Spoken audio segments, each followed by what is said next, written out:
Jakk Doe. Jakk Doe. Jakk Doe. Jakk Doe. Jakk Doe. Jakk Doe. Jakk Doe. Jakk Doe. Jakk Doe. Jakk Doe. Jakk Doe. With Jakk Doe, no other than your host Jakk Doe. They got special guests for y'all. This one's personal for me. I can feel it right here. I feel it right here. I got Ace General. Please say what's up to the people. Y'all already know what it is, man. It's your boy Ace General, aka Mr. Out the Bando, aka Mr. My Team Winning, aka Sock Passe IET. AKA Killer Kane from Money and Violence. What's up, bro? Jakk Doe, AKA Big Bubble Butt Toucher, AKA oh my God, forgot to pay my taxes, AKA is there a sale going on today? Did I miss it? But anyway, you know we back with it today. We're gonna have some fun and let's go straight to it. Ace General, you know this interview to me is personal, and I really invested in this interview because we met at an event. And I was a fan of your work, first of all. And we're going to start off the real because I need to know. This is something I need to know. And I respect your grind. Because I've been looking, ever since we met, we chopped it up, you know, and I've been looking like, yo, some dudes are lazy with their grind. But your grind, like, dude, stay working, stay working, stay working. I'm like, yo, I respect that. So, only people I respect. And that's just the way it is. And that's why I definitely want to bring you on the show. And also, it's a little thing that you have that we got in common. It has something to do with the flag you got under your hat. And I gotta represent a fellow Haitian. I'm sorry, baby, the game's rigged. IET. IET, Sock Passe. So please, let's get into it. My first question, because I need to know, Money and Violence, where we at with it? Is it done? Are you coming back? What it is? We working on the third season. Mo, who plays Ray, for those that don't know, he's the writer of the show. Right. He's you know, writing it. We got picked up by Lionsgate already. Right. We made that announcement.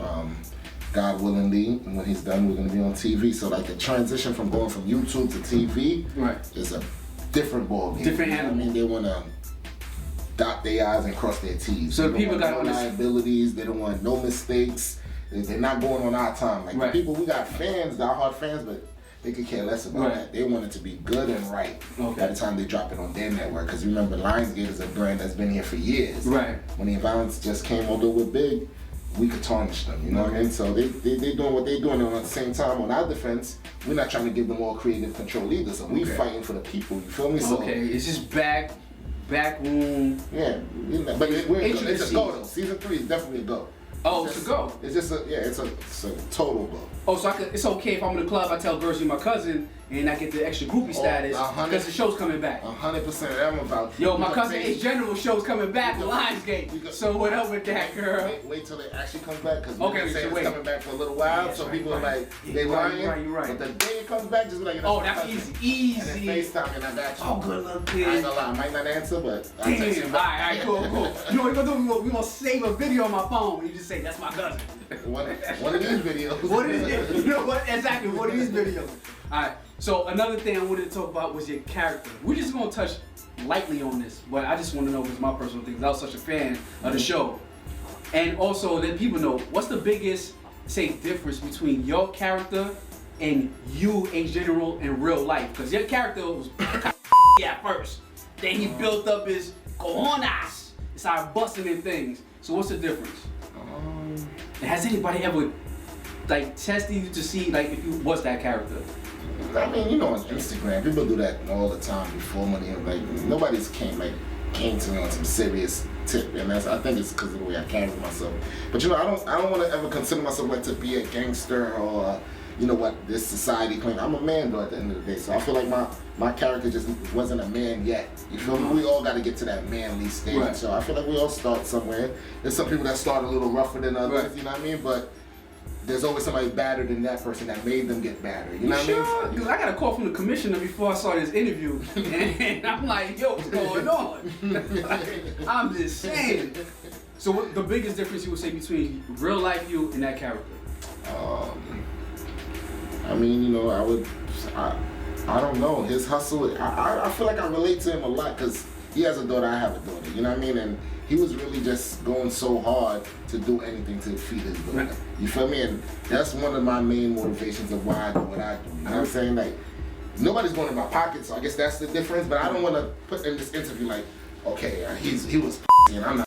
Right. I feel like that's cliche. You feel me? Like I just feel like he didn't grow to be a man yet. Cause now he's busting his gun at everything, and I ain't doing that either. That's a good So, answer. you know what I mean? I'm not. So That's a good answer. So I gotta start using that because I straight up say I'm not what up. you feel me? He ain't fully developed. Now I think he's a little too developed. That's you know what I mean? He done passed the man stage on to beast. Go to college, but artists usually typically not in college, but they have the business acumen. And so now you're an artist. This day and age, artists create multiple revenue streams. Now, what do you have that you plotting? What are you currently working on that you have available, or anything you get into besides the music where you looking to capitalize on your brand? God damn, I sound like Tay Copple, the black one. But go ahead. I mean, I got my clothing line, Okay. my Bando clothing.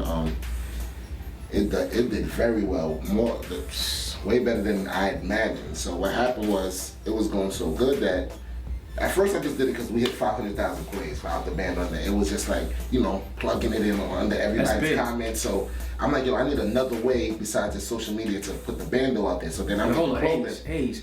You don't just want to say 500,000 plays. You say that in slow motion, bro. 500,000 plays.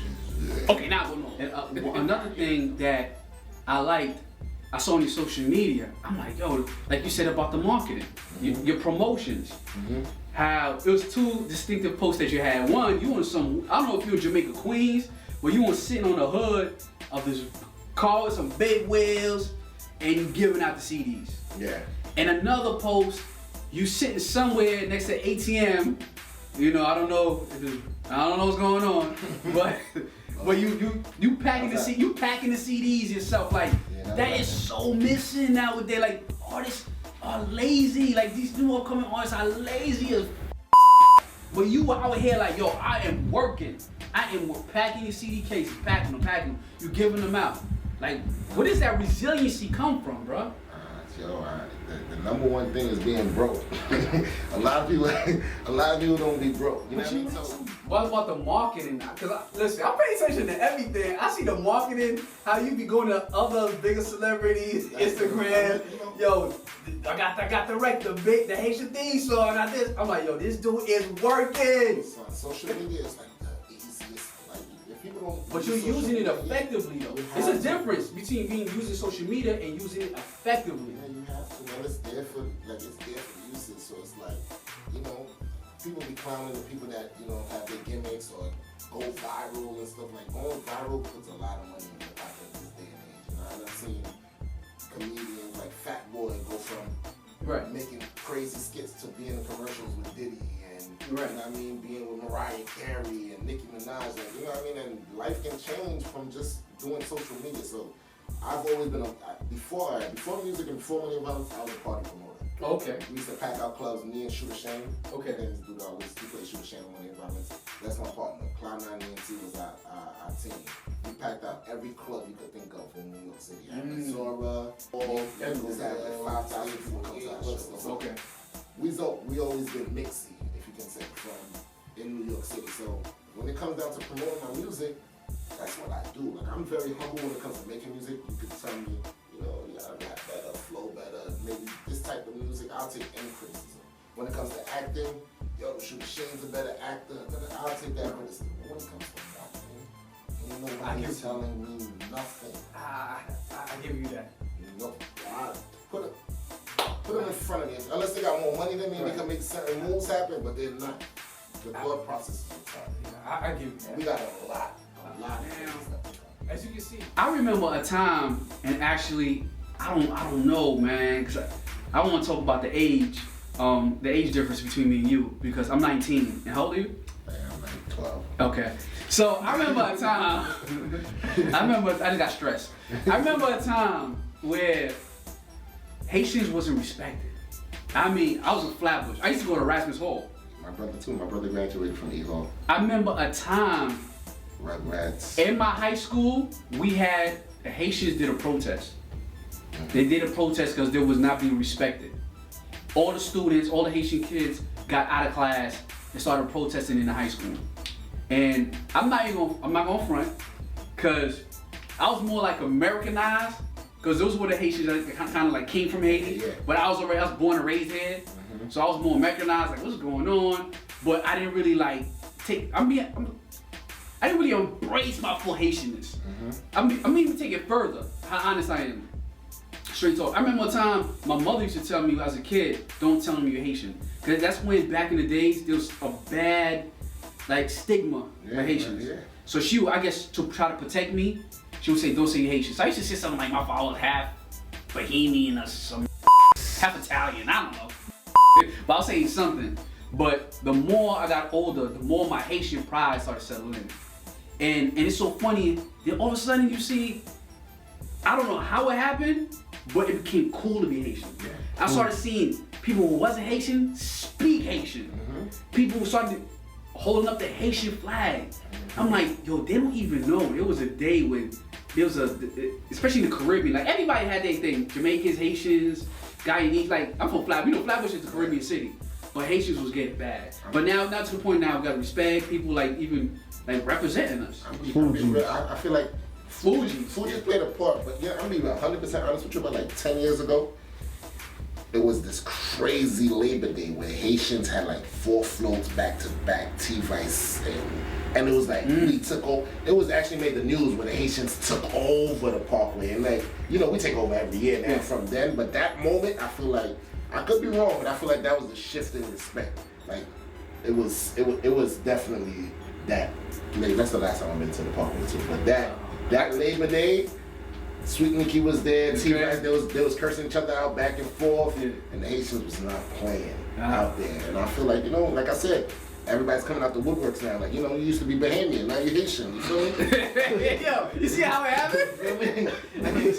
Everybody's speaking Creole now, Bahamas, I need my passport. Like, so, I'm Bahamian. It's the same thing with me. Like, I feel like, yo, I'm on this dope platform, hot platform. I don't put Haiti out there enough. You feel me? Like I definitely tell people I'm Haitian. I speak Creole on my Instagram, but not like how people Jamaicans make sure they they're Jamaican, and like I feel like I need to be waving this flag all the time. So now I wear the flag everywhere. You feel me? It's just like where?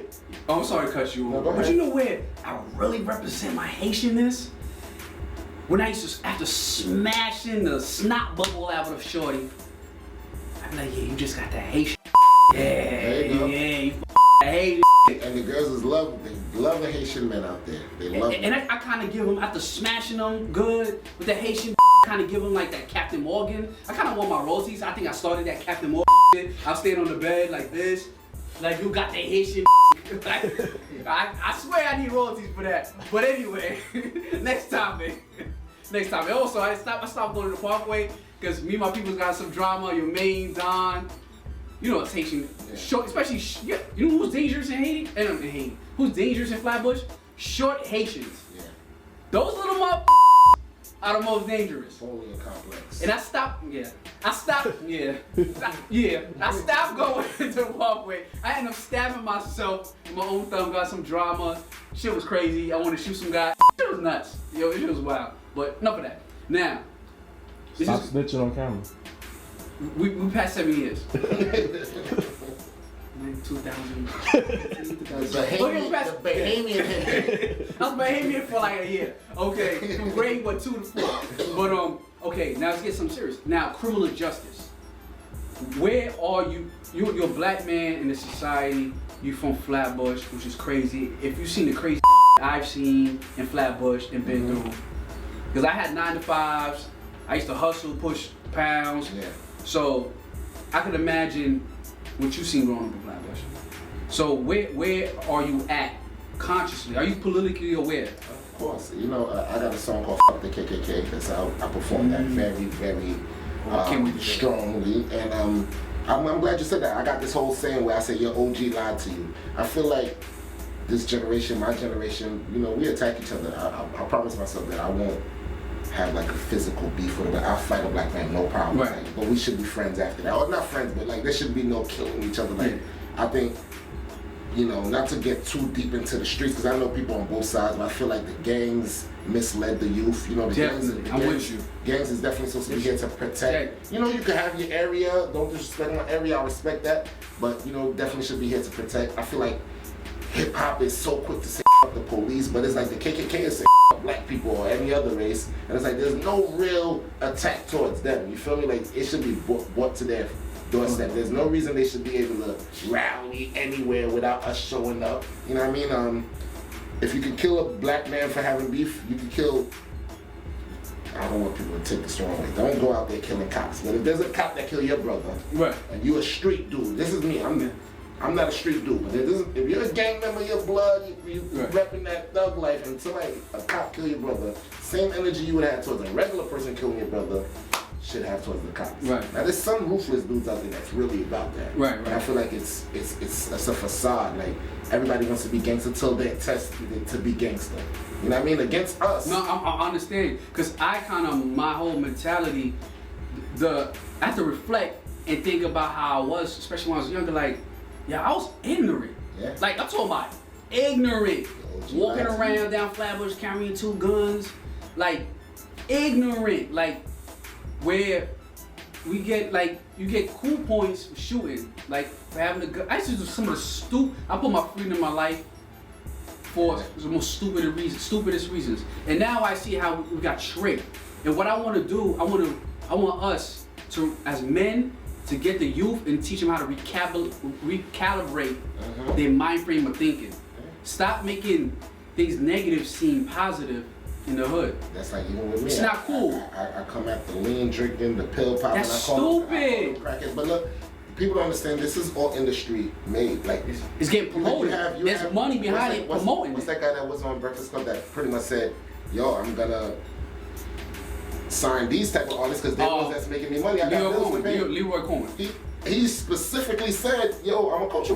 I'm not. He's like, I don't care about the rap. I care about who's making me money. You feel me? And like, one, they put killing us out there, the gang banging. That was an era in hip hop. Made that cool. Now it's the lean, the pit. Like it's just destroying us inside out. You feel me? Like we letting us destroy each other and collect the checks. Yo, I'm glad you just said that because we're gonna get right back to some real necessary conversation with H General. Let's do it. Look who's so with Jakk Doe. People say something. Everybody in the background. Bro, you're not definitely supposed to say it louder than me. Look who's talking. All right, everybody, we back. We got some deep conversation, which is great. I want to get into it a little bit further. The thinking of the youth and how these record labels, companies put money behind the promotion of the syrup or this way of thinking for the youth, which is not beneficial towards them and for their race. Because a lot of people is not aware the prison complex, the prison system makes billions of dollars. These private prisons, like they're getting paid. Like you helping these companies. You don't understand when you getting incarcerated and you within the system. You got companies like McDonald's. Don't know. Like some prisoners make their uniforms. You got other companies that they manufacture furniture for IKEA. Like, and you getting paid, what, 3 cents, 4 cents, whatever have you. You gotta get into that mindset, or these kids, youth, especially the youth, gotta get into that mindset that, yo, look, like, it's not worth it.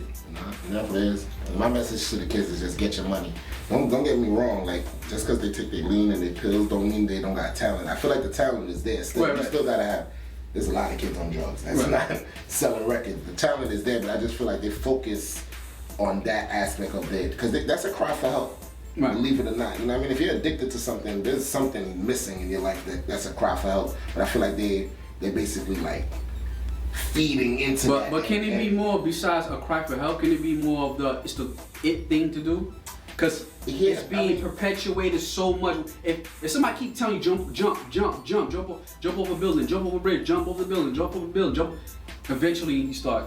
Yeah, but it's I don't want to, you know, it's deep because I don't want to belittle people that go through that situation. Right. That's no, you're not gonna belittle them. You know what I mean? But what I'm trying to say is, if you have a stable family or you got a stable friends or whatever the case may be, you're not gonna fall into that. No matter what you know what I mean? Like you said, it could be the it thing to everybody's jumping off a building. Right. You ain't tomorrow gonna jump off a building. There's a lot of people that's not gonna jump off a building. You know what I mean? It's just what people choose to dip and dabble in. But what I can say is the youth under them have no choice now, because it's like all their favorite artists is talking about pill popping, lean sipping, right. from the Little Pumps to the Futures to right. you know what I mean? Everybody's talking about it, so it's like, if you hear it so much, right.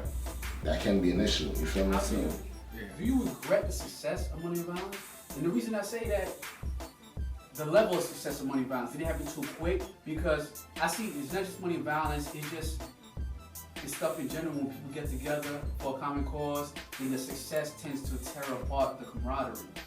And it seems like it's not the same original people that help make it successful, and if the success played a part of it. I mean, yo, that people look at that like it's a bad thing. Like, it should come faster. Like, the faster the people that's not supposed to be around get away from you, you should be happy about that. You know what I mean? So Money and Violence success drove the people that's not supposed to be around away from us, right. before it does get to that next Okay, next you see, that's a good thing. Okay. That's the greatest blessing God gives. Sometimes God doesn't bless you because of the people you have around. You feel me? Because they know when you get blessed, you're gonna bless that person, and they don't deserve that blessing. So when I'm the one person. We could be best friends today, and tomorrow, if it goes left, I don't lose not an inch of sleep. I don't even think about you, because when I die, I'm gonna be in that casket alone. It's gonna be a couple of posts, and everybody's life is gonna continue. So I'm gonna continue my life. Shaka-laka-laka. Whether you in my life or not, you feel me? Because it is what it is. And not to sound cold-hearted, if you are my man, I'm genuinely showing you love. We riding together. I'm supporting you. You see my Instagram. I support a lot of people, but like people look at losing people as a bad thing. It could be the biggest blessing that ever happened. You just gave me the energy of a sermon. You like your girlfriend, your wife, your family member. It could be whoever. Don't take it as it's always a negative thing. It could be God blessing you. Yeah, I feel like I just got a sermon from Pastor Ace, not Mace. Pastor Ace. It's the truth though, man. So I feel like, yo, the Money and Violence is nothing I can say that's negative about when Money and That's good. That's a great Money and Violence is the reason I'm sitting here. That's a great way to look at it. You know what I mean? There's nothing I can say, whether it comes back or not, there's nothing I can say is negative about that situation. Now let's get to everything right now. Was Ace General, when did you have the epiphany of Ace General? Were you acting, then it came to you like, okay, I want to do this music, or you already had the plan? You was playing chess already, like, okay, I'm an artist, but I'm gonna use this as a catalyst as an artist. I wish I You like that word, right? You don't want to play me Scrabble, bro. You don't want it. I'm not gonna lie, I wish I could say that's what I did, but I was actually an idiot. Oh, okay. I was an artist first. Hey, it works for Trump. I was an artist first, did Money and Violence. The whole time Money and Violence is hot, I forgot all about my music. Okay. I waited till it cooled down to try to rush. Now everybody, every time I drop a song, it's like, yo, we hear you, but what's season 3? But now if I did it together, but like I'm sitting here right now, we probably have like about 150 songs done since 2013, 11. Because I do have to say, my cousin over here, Wes, put me on to you. Okay. We used to be in the driving, that Ace who? I'm like, who the is Ace? Ace from Money Violence. I'm like, Money Violence, he rap? He said, yo, listen to this. I was like, oh, shit. He threw it on, like, oh my God, I clutched my pearls. I was like, oh my God, what's my gun? I gotta protect myself from this racket. It was hard, like, okay. And you from Flowers? I was like, oh, no. We gonna with it. So what's the next level of the maturation of you being an artist? Because currently right now, you are working social media. I mean, I feel like, more interviews, more performances this time around. I did the whole hit 500,000 views, with gold on my own. No label, no independent. We're independent with it. We got a small team, as you can see. Where they go find the records? Where could they find the records? Find me on SoundCloud, Ace General. Just Google me. I'm on everything. Spotify, iTunes, Google Play. Just look up Ace General. I'm on everything. I actually have 48 features. So that's another thing I'm doing this year. I'm trying to do 100 features with different artists. I'm up to number 48. Work. So if you want to feature with me, just hit me up, acegeneralinc.com. If you want me to come perform at your shows, any city, acegeneralinc.com. acegeneralinc at gmail.com. I'm sorry, acegeneralinc at gmail.com for any business, inquiries.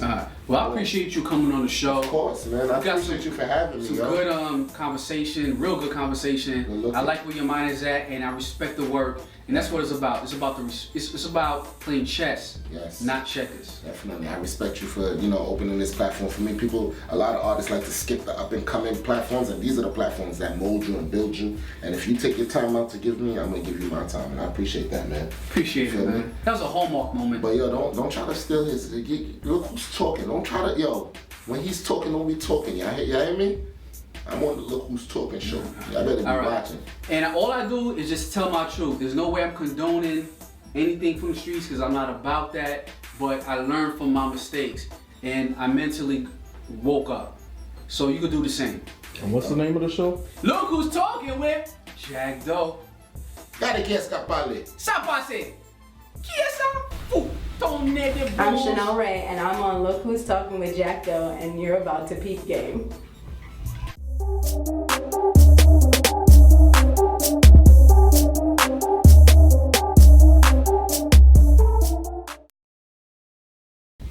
How you doing, Chanel? Hey, how are you? Thanks for having me. I'm well. Thanks for coming.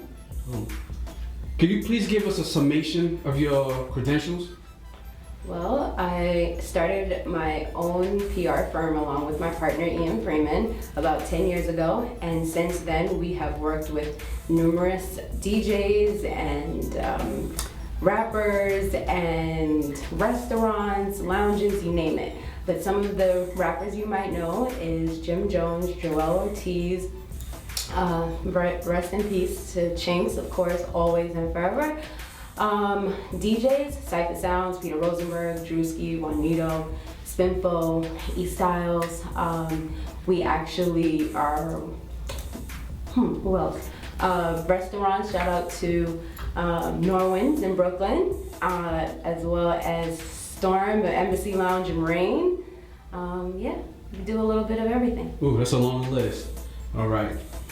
When did you know that this was the profession that you wanted to pursue?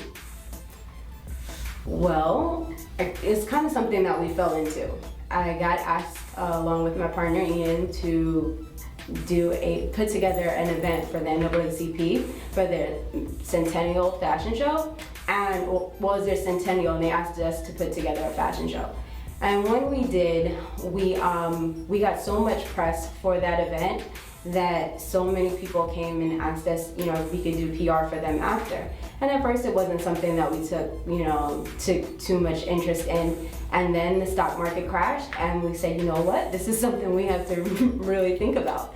And so we brought on an additional partner who helped us, perfect our craft. I believe in no matter what you do, you have to learn your craft. And so we did that, changed the structure, cleaned ourselves up a bit. And 10 years later, here we are. We have to ask you, because there's people out there that want to do what you do, but they have a different understanding or definition of it. Can you tell us, with your vast experience, what is a publicist? A publicist is someone who expands on what you're doing.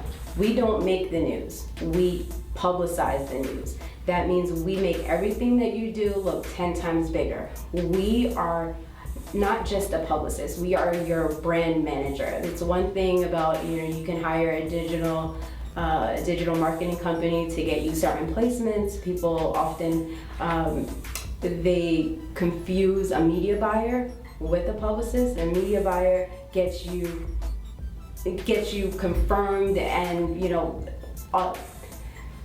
a media buyer gets you placements, that is their job. A publicist gets you editorial coverage. It's about authentic coverage.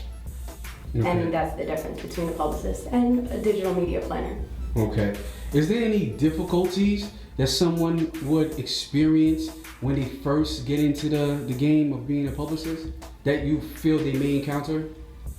Well, I think it depends on the industry that you are trying to get in. If you're trying to be an entertainment publicist or a music publicist, the first hurdle that you will encounter is that, one, that people don't really know what it is that you do, and you might have, some hurdles with other peers. People might view you as competition and not necessarily as, as as a colleague, and I think you might have trouble maneuvering within the industry, but everything is about networking and keeping relationships. What does it take for one to be successful in your field? Like anything, it is about determination and drive. It's about not giving up and making sure that you finish any project that you start. Okay. What's the best way for someone with a 9-to-5 to go about being a publicist and to transition to try to make it a profession instead of like a side hobby, so they could make it professionally and actually make income? Well, again, it depends on the field that you're in. If it is music and entertainment, I would focus on starting to work with a team and not just on your own, because it is hard. Even if you do land your dream client, it isn't enough to quit your job. So unless you have, a clientele of over 20 clients, and then, you have to be strategic about it. So you have to have a game plan like anything else. If, quitting your day job and becoming your a publicist and building your own agency, well, it takes time, and one client leads to another, but at the same time, you have to be strategic about it and have realistic, not only professional goals, but financial goals as well. Okay. What will it take for you to leave that job? What is that number, and how will you get there? Okay. Is there such thing as, let's say, you could get into like the warning signs from both aspects, as a prospective client, and also as a prospective work to hire publicist? Like, can you give like I'm not understanding. Like an account from what would a prospective, let's say somebody want to hire a publicist, like what are some of the warning signs that, okay, maybe this might not be the publicist for me? Like in terms of, if you're a client, could you give both spectrums? Okay. Well, if I'm a client, the first thing, and I'm looking for a publicist, the first thing I'm going to do is ask myself, well, am I ready for a publicist? And I say that all the time. If you do not have all your ducks in a row, you don't have social media platforms established, you don't have a bio, you don't have any content to put out. Again, we are not the person to make the news, we are the person to publicize the news. So you have to ask yourself, are you ready? Are you in that stage where you do need a publicist? And if you are, then you ask, okay, what is the goal of this publicist? What market am I trying to, what demographic? Is there a publicist that specializes in what I do, in the markets that I'm trying to target? So you have to ask yourself, what are your own personal goals for this project that you're trying to publicize? And then you can start to inquire about a publicist in that field.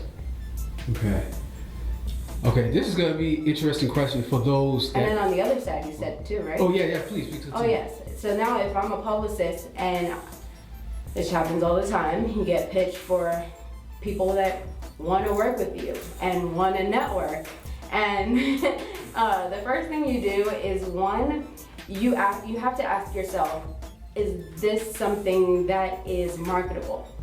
Is there potential, is there a potential sell in this product, in this person, in this brand?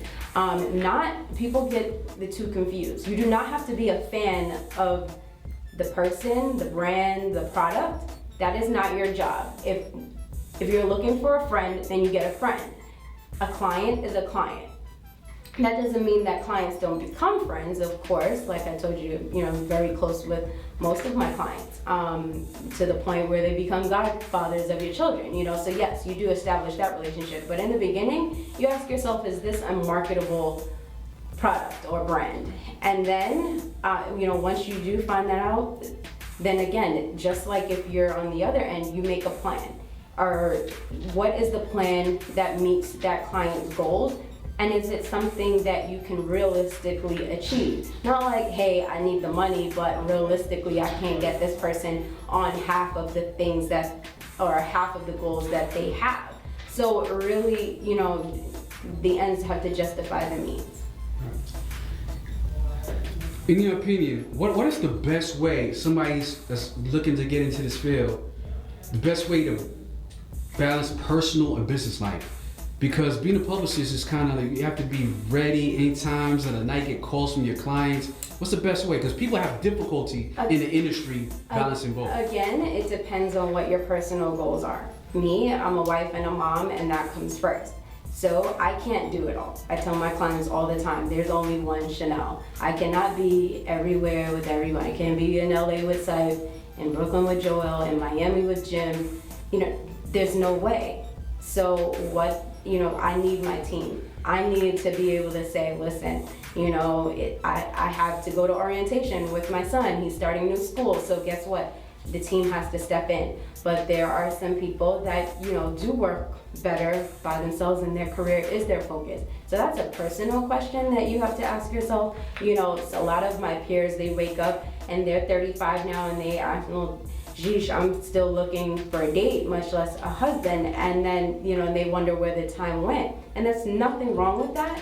But at the end of the day, if that is a priority for you, then something's gotta give. And you have to be able to, you know, find the balance. With being a publicist about time management, you manage other people's time, right? You manage their calendars, you manage their world, and you have to do the same with your own. So if your career is your life and that's all you, then great, go for it. But I know it's not all me. I need a bit of balance in my life, so I need a team.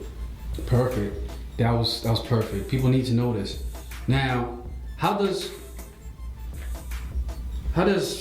someone know if they're being overcharged? I guess this is another one from both spectrums. Or how to properly charge someone a fee for service. How does somebody know, like coming into it? Well, it really depends on what your capabilities are. There's a lot of times when I took pro bono work as a young publicist because I knew I needed that client recognition. And that, you know, client would lead into bigger projects, or it might lead into other smaller projects. So sometimes, you know, it's a case-by-case basis. But again, if you're a young publicist, you can expect to get a $10,000 a month retainer and you're just starting out. That's unrealistic. You know, of course, depending on the field you are, but again, it's based on experience. As you grow and as your demand increases, just like everything else, you know, you have to, you should charge based on your experience, you know? Okay. What's the best way a newcomer can build a brand social media wise? Any tips or advice on that? I want to say continue, you know, it really depends on the brand. There isn't an overall, you know, blanket, oh, do X, Y, Z, map out the way and you'll have 1 million social media followers. That's not how it works. I think you need to find what is authentically different about you and focus on that. You know, whatever the content is, people can see literally, social media gives you a platform to see inside someone's life. So if you're sensing, if your readers, your audience, your viewers, your followers, you are sensing any of that, it's quick to see, you know?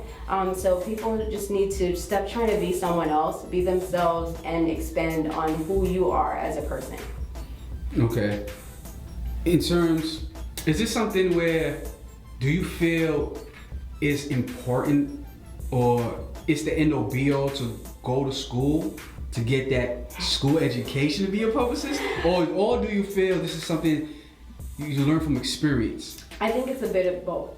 I think you can't be a publicist and you don't know how to write. That doesn't work. It's not just about being on the gram and doing it for, you know, the glitz and glam and the cameras and all that.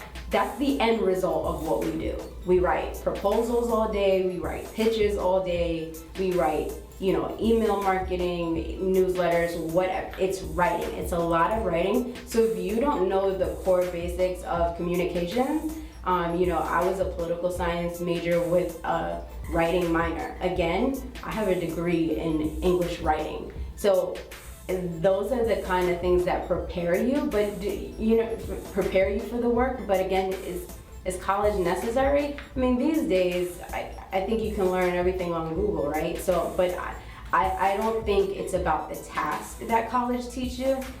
College teaches you the organization and the structure and the commitment to something. And I think that is an experience you can only gain from college, not necessarily, you know.